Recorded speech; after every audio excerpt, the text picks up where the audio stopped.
In around 8 months, I've gotten over 80,000 streams on one song, which was on my very first release I ever made as an artist. In this video, I wanted to pull the curtain back a bit and show you what I did to make this happen without using any kind of social media strategy or posting a ton of videos. This was pretty much entirely passive. Now, I want to be very clear at the start of this on a few things. First is that this is my experience with one song. I have done this same strategy with many other songs with varying levels of success, though the majority of them have done very well. So I'm not telling you that this is magically going to work for you. Second, in order for any music marketing strategy to work, no matter what the strategy is, you actually have to make great music. So if your music isn't comparable to your competitors, then nothing's gonna work. And I know that sucks to hear. That's also why my channel focuses primarily on making better music. Third, there are a ton of strategies that work. This is just one that I've used and I've had success with. And even with my somewhat snarky comment around posting videos at the beginning, that's actually the most powerful strategy, but not what I'm talking about in this video. And finally, no, I do not think that 80,000 streams is some insanely high number, but this was my first release, and I think that any artist would be stoked to get those streams on their very first release. So that's why I'm making this video, to show you that it is possible. Okay, let's get into it. Now, the overarching strategy of any release, regardless of the actual strategy itself, should be to trigger the Spotify algorithm. I'm not gonna go super deep on this, but the algorithm is much less complicated than people make it out to be. Simply put, Spotify's goal is like any other social media platform, to get people onto the platform and then make it hard for them to leave. In other words, get them to stay on the platform. The reason Spotify is the #1 streaming platform is because they are so good at showing people new music that is actually tailored for them. And that's because of their algorithm, through playlists like Discover Weekly, Release Radar, and Radio. Spotify is able to show listeners new music that is actually similar to what they are already interested in. Very similar to when you go on YouTube, you're being recommended videos that YouTube already knows you're interested in. So if you like Taylor Swift, then you're gonna be recommended more music like Taylor Swift from artists you've probably never heard of before. So how does this relate to my song and to your music? Well, in order for you to get any sort of traction with the algorithm, you need to provide Spotify with the information it needs to know who the heck you are. If you're making pop songs like Sia, then you need to make sure that Spotify knows this. But if you're a first-time releasing artist, Spotify literally knows nothing about you. This is not magical. This is not something that you can just flip a coin and hope it'll work, or think that Spotify somehow just knows. So the big picture of the strategy is to get people who are actually interested in the style of music you make into the Spotify ecosystem and listening to your song. And it is absolutely crucial that the people who listen are actually really into your genre or style, and not just random people, and absolutely not paying for bots. Don't ever do that. That's stupid. There are many ways of doing this, but in this case, I chose to go with a small budget ad campaign for 30 days at $10 per day. So that means a total of $300 in a month. The vocalist that I collaborated with on the song did a music video with me that I shot and edited. So we had some really great videos to work with to create the ads. Looks like this. My heart is beating in this nightmare. I don't know if I'll survive this, if I live to tell a tale. And by running Instagram ads to a targeted audience, if things go well, then you're getting people from Instagram over to Spotify to listen to the song. And if those listeners truly love the song, then they will add it to their playlist, they're gonna save the song, and then they are going to hopefully listen on repeat. All of which are very good signals to Spotify that someone actually likes the song. And these are all points of data you can track by going into your Spotify for artists, which I'll be showing you here in just a bit. Just think of it logically for a second. If someone finds a song and then they add it to their daily listening playlist and they save it and then they're listening multiple times per day, is it hard to figure out that that person likes the song? Well, of course not. But if on the flip side, someone listens, they don't save, they don't add it to a playlist, they listen only one time and then they never return, you tell me, does that person like the song? Obviously not. And these are very easy data points you can look at to figure out, do people actually like my music or not? Because if you're only getting 1 stream per listen and like no playlist ads and no saves, I hate to say it, but people don't like your song. You can figure out pretty easily how this works. And this is really how Spotify works. You put up a song and it is gathering data on the performance of that song based on listening habits and based on how that first batch of people interact with the song. If it gets positive signals, then it's going to work to find other listeners who match those same interests. And if it gets negative signals or simply doesn't get enough listeners to get that data, you're probably never going to get algorithmic traffic. So there's really multiple things that have to work together. Number one, the song has to actually be good and people need to actually like it. They need to add it to their playlist. They need to listen multiple times to give good signals to Spotify, all of which my song was doing. And number two, you need to get people over to the song in the first place to give Spotify enough data to know that the song is actually working and and is worth showing to more people. So let's actually hop over to the computer and take a look at what I did. I'm gonna pull the curtain back for you right now. All right, so the very first thing I wanna show you is the Spotify for Artists. And as you can see here, we have 82,000 streams since the release date. I set this already to the custom date from September 8th, which was when the song was released, to today. So 3.6 streams per listener. And then obviously you can see the playlist ads and saves. And then if we jump over to the actual Facebook ads, you can see here I ran a single ad campaign with 3 separate ad sets. I'm not gonna be getting into all of the how to set up your ad campaigns and how this all works. I'm really gonna be showing you more of the bigger picture of this whole thing.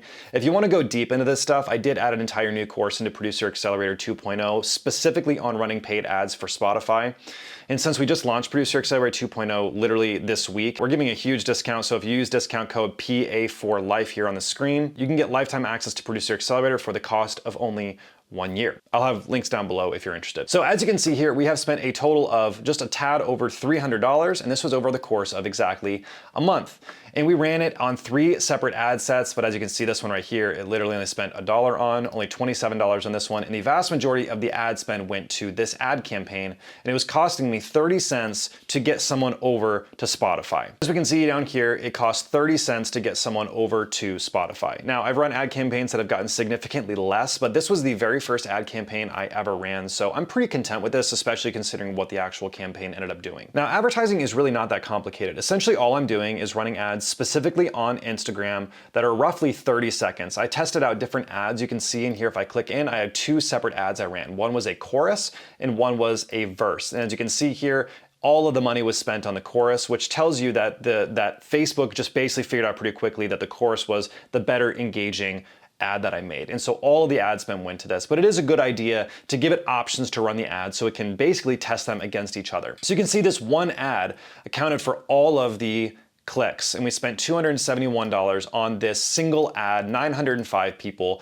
clicked over. So let's talk targeting for a quick second here. When we're talking about targeting, all I'm doing is targeting Spotify first in the actual ad set itself, and then I'm defining the targeting further to then include either an artist or some other thing that I think my audience would be interested in. So I ended up targeting Lana Del Rey plus Stranger Things. So this was a relatively broad-sized audience, people who are interested in the TV show Stranger Things, by the way, and that was because the song itself was actually inspired by Stranger Things. So I figured people would probably like it if they like Stranger Things. And then Lana Del Rey has some similarities stylistically to what we create. So I figured that would be a good option, and sure enough, that did work pretty well. I also targeted Hans Zimmer, and then I also tried out just targeting Stranger Things. And as you can see here, the Hans Zimmer one also did relatively well. It was comparable, but it did cost a little bit more.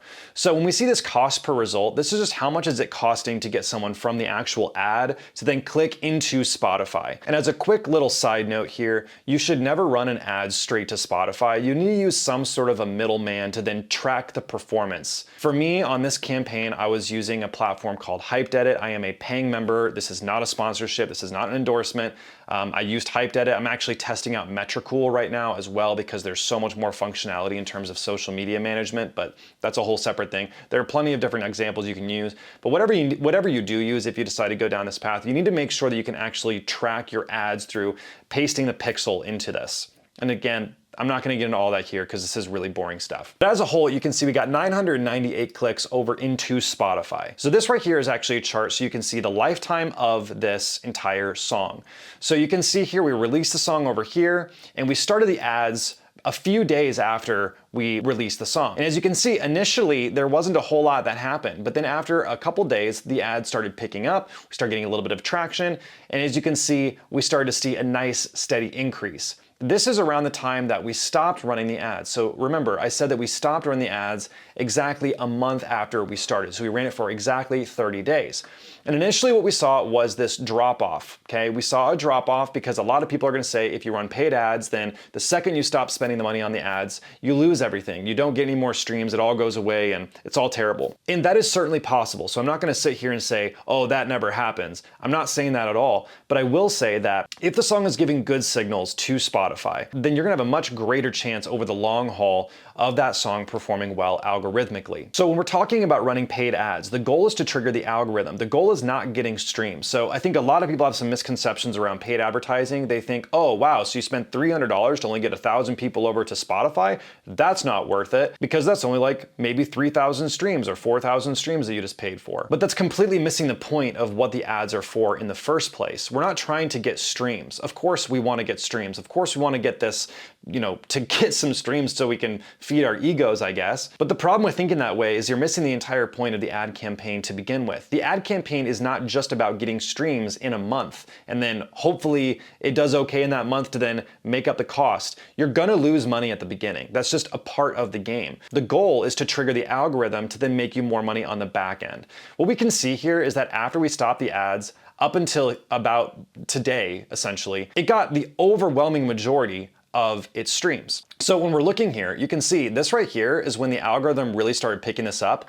And this was in November to the middle of December that this happened. This is a few months after the song was already released. And as you can see, we got the highest stream days over here in January. And then along the way, from March all the way into May, you can see all of these are more algorithmic playlists. These are typically happening on Mondays and Tuesdays when we get these big spikes, because more people will discover it on Monday through Discover Weekly, and then typically it stays relatively high because the very next day, whoever listened on that Monday, if they added it to a playlist or they really liked the song, it's very likely that they're gonna listen to it again, which gets you another big day of streams. So I think it's very important to understand that when you are running an ad campaign, and what my process was here when I ran this was not thinking about just the immediate streams that I'm getting, but the goal of giving data to Spotify. So remember what I said at the very beginning of this video. At the very beginning, I said the goal is to trigger the Spotify algorithm, and Spotify needs to find things out about you. It needs to figure out who the heck is even interested in your songs in the first place. And if Spotify has no idea who to show your songs to, you're not going to be seeing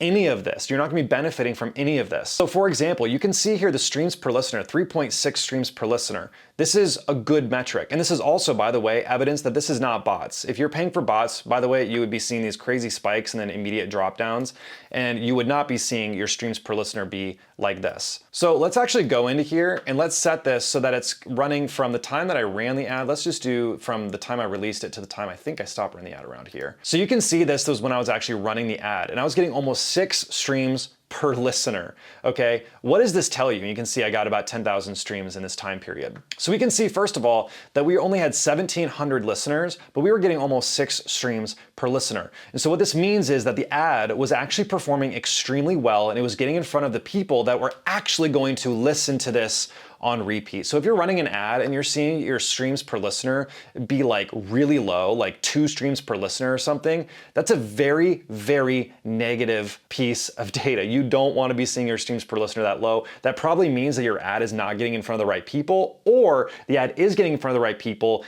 and when they actually listen to the song, they don't actually like it that much, and maybe they like the snippet that you played in the ad that got them over, but then when they actually listened to the song, they actually didn't like the song when it was all said and done. So you want to be very aware that these numbers are highly reflective of how people think about your song. Look at the playlist ads and look at the saves. If you look at the saves here, 1,000 saves on 1,700 listeners. That is crazy. Playlist ads is the same. So that save ratio that's almost 60%. In other words, almost 60% of people that listened to the song saved it. These are the kinds of numbers that you want to be seeing. Now, what's going to happen is as the song gets algorithmic traffic, these numbers are going to plummet. The reason they plummet is because people are listening to them in Discover Weekly or on Release Radar, which is just not a location that people are necessarily going to be stopping and saying save and let's add this to my playlist. It does still happen, but you got to think about intent. If someone is on their phone scrolling Instagram, they see an ad and then they click onto Spotify, there's way more likelihood that they have a higher level of intent to actually save that song and to add it into a playlist.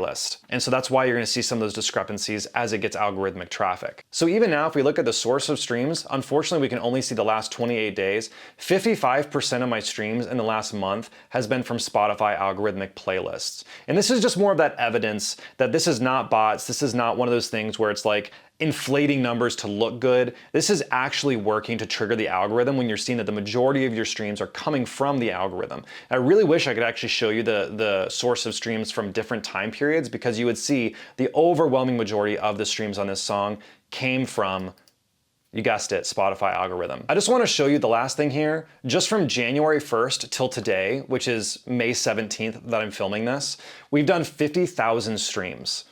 So 50,000 streams in about 5 months? This is a really good sign. This tells me that this song is absolutely gonna crush well over 100 to 150,000 streams in its first year. That's also assuming that all things are the same. I've already seen a bunch of these big spikes where we're getting 1,000 streams in a day. And so like I said about the whole Spotify algorithm side of things, you can see here that the streams per listener went down considerably from when I was running the ads. And again, this is not a bad number. It's just showing you that that number went down because people are listening on the algorithmic side and not finding it through an ad or through a piece of social media content. So again, if we look at here the last 12 months, you can see the increases and the drops, and this is very normal to see these drops. This is just a part of the game. Sometimes they'll come down and they'll go back up. And as you can see, we're already starting to see, even just recently in the last month, some little bit of more pickups here happening. I hope this was helpful, at least to just show you a little bit of how an ad campaign can work to actually get streams on the back end through the algorithm. Like I said, I go into depth on all this in my Course Producer Accelerator. We have a whole separate course on Spotify specifically for ads. So if you're interested, I have a link down below and you can join with that discount PA for life.